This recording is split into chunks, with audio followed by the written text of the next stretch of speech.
The history of the automobile, from steam to electric. Imagine a world without cars. No morning commute, no road trips, no drive-thrus, no ambulances racing through city streets. For most of human history, that was simply reality. The automobile didn't just change how we travel, it reshaped civilization itself. Cities expanded, economies transformed, wars were won and lost, and entire industries were born. Today, we're standing at another massive turning point in that story. But to understand where we're going, we need to understand exactly how we got here. This is the complete history of the automobile, from the first steam-powered contraptions of the 1700s all the way to the electric revolution redefining the road today. The story actually begins long before gasoline ever existed. In 1769, a French military engineer named Nicolas Joseph Cugnot built what historians widely recognize as the world's first self-propelled mechanical vehicle. It was called the Fardier à vapeur, essentially a steam-powered tricycle designed to haul artillery cannons for the French army. It moved at roughly 2.5 miles per hour, required a crew to operate, and had to stop every 15 minutes to rebuild steam pressure. By modern standards, it was barely functional. But conceptually, it was revolutionary. For the first time in human history, a machine was moving itself without horses, wind, or flowing water. Throughout the early 1800s, steam-powered vehicles became increasingly sophisticated. British inventors like Richard Trevithick and Walter Hancock built steam carriages that could carry passengers on public roads. Hancock's autopsy coach operated a regular service between Stratford and London in the 1830s, carrying up to 14 passengers. Steam technology was advancing rapidly. But it faced enormous resistance. Road surfaces were terrible, boilers exploded with alarming regularity, and powerful horse carriage lobby groups pushed governments to enact crippling legislation. Britain's infamous red flag laws of 1865 required self-propelled vehicles to travel no faster than 4 miles per hour in the country and 2 miles per hour in town, with a person walking ahead carrying a red flag. This legislation effectively killed British steam vehicle development for decades. Meanwhile, a quieter revolution was happening in the world of chemistry and engineering. Scientists had been experimenting with internal combustion, the idea of burning fuel inside a cylinder to push a piston, since the late 1700s. Etienne Lenoir built the first practical gas-powered internal combustion engine in 1860, but it was inefficient and ran on coal gas. The real breakthrough came in 1876 when Nicolaus Otto developed the 4-stroke combustion cycle: intake, compression, combustion, exhaust, which remains the fundamental operating principle of most gasoline engines to this day. Otto's engine was far more efficient, more compact, and more powerful per pound than anything steam had offered.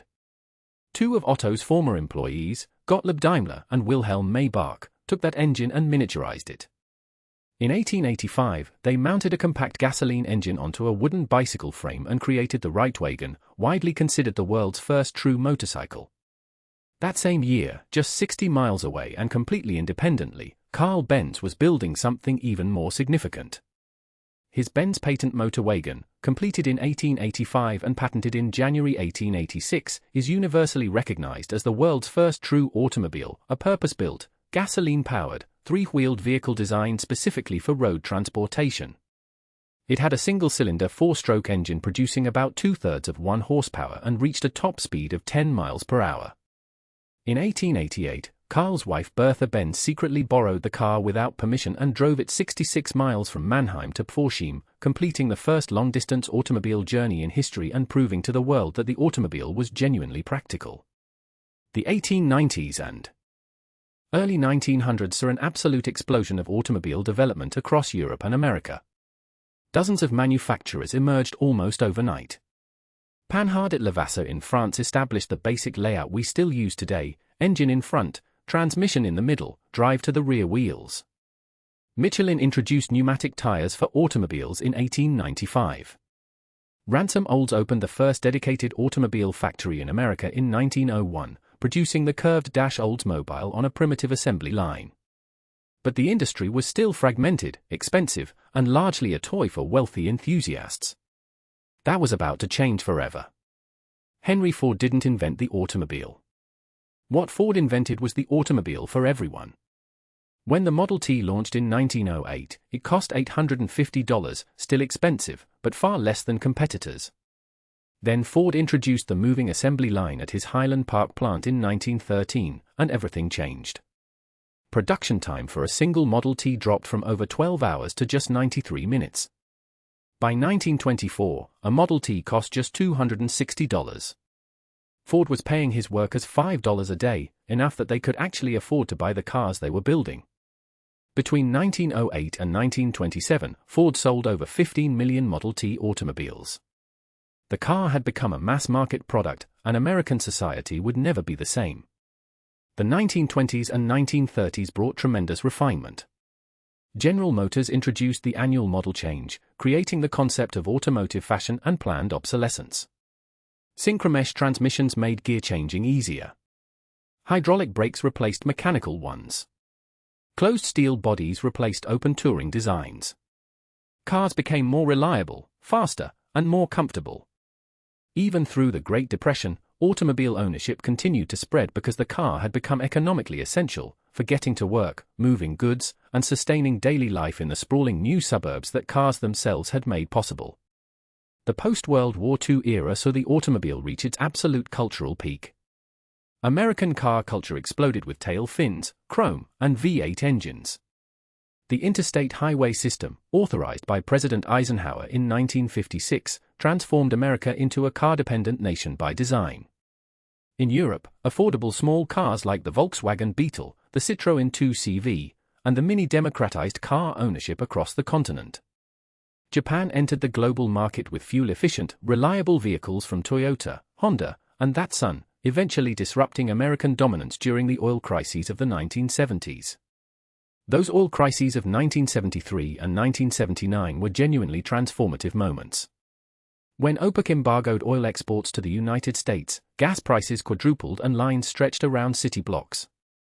Suddenly, fuel efficiency mattered enormously. American consumers turned to smaller Japanese imports. Detroit scrambled to downsize. Governments introduced fuel economy standards.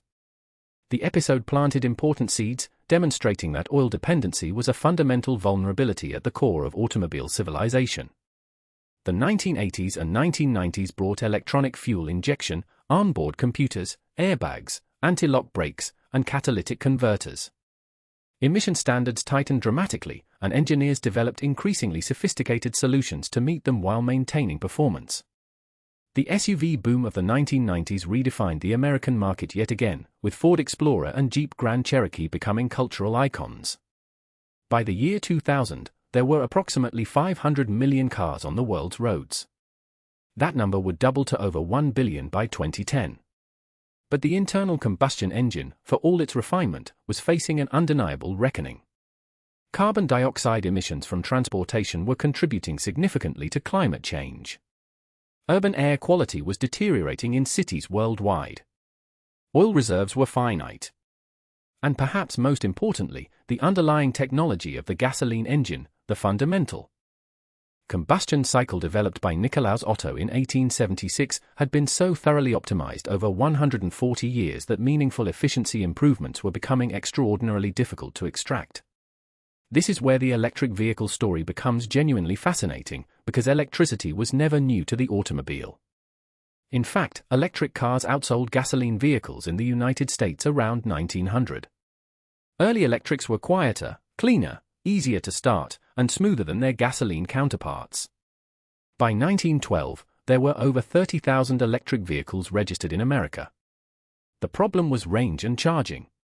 Battery technology at the time simply couldn't compete with the energy density of liquid fuel, and as roads improved and ranges required for travel increased, gasoline won the first round decisively. The modern electric vehicle revival traces directly to California's zero-emission vehicle mandate of 1990, which required major automakers to offer a percentage of emission-free vehicles. General Motors responded with the EV1, a purpose-built electric car leased to customers in California and Arizona between 1996 and 1999. The EV1 was genuinely impressive for its time, with an aerodynamic design and enthusiastic customers.